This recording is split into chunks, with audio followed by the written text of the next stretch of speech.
جو ذمہ دار تھے وہ اس سے جو جڑتے تھے تو ان کو ان کی تربیت کا انداز یہ تھا کہ رات میں 12 بجے کے بعد ویران قبرستان میں جہاں اندھیرا ہے اور قبر تو کھدی ہوئی ہے، اکیلے جاؤ، ایک قبر میں اتر جاؤ اور لیٹ جاؤ۔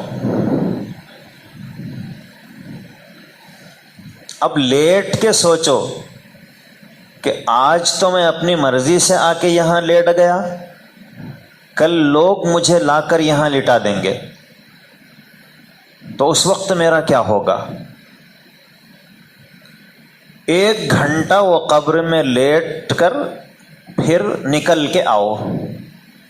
وہ جب قبر سے نکل کے آتا تھا تو جاتے وقت جو تھا واپس آتے وقت وہ نہیں رہتا۔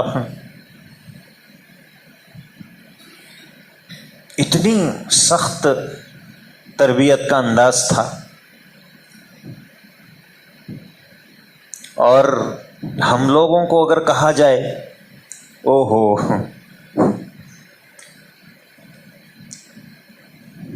ایک لطیفہ ہے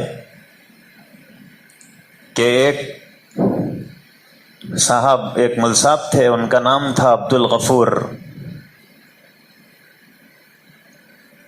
تو وہ سائیکل پہ بچوں کو پڑھانے کے لیے جاتے تھے اور پڑھا کے واپس ہوتے تو ان کے گھر کا جو راستہ تھا وہ قبرستان کے بیچ میں سے تھا، قبرستان میں سے گزرتا تھا راستہ۔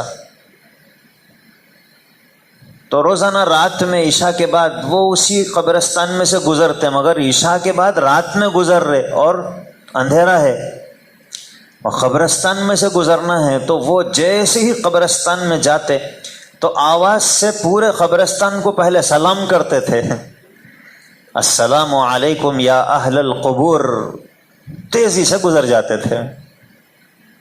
تو ایک دن بچے سوچے آج تھوڑا،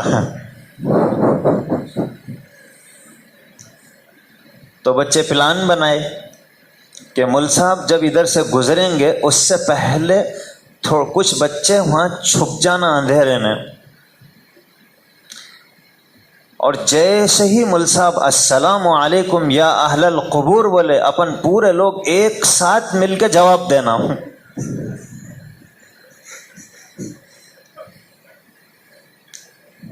اب یہ بیچارے، ان کو تو پتہ نہیں ہے کہ کیا پلان بنا ہوا ہے، تو یہ نارمل انداز میں، مگر ظاہر ہے کہ قبرستان میں سے ڈرتے ہی جاتے تھے۔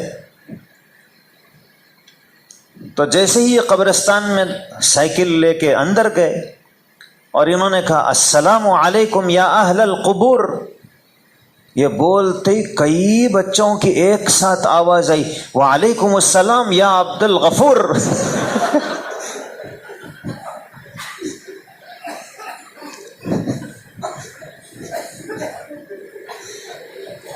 سائیکل ایک طرف،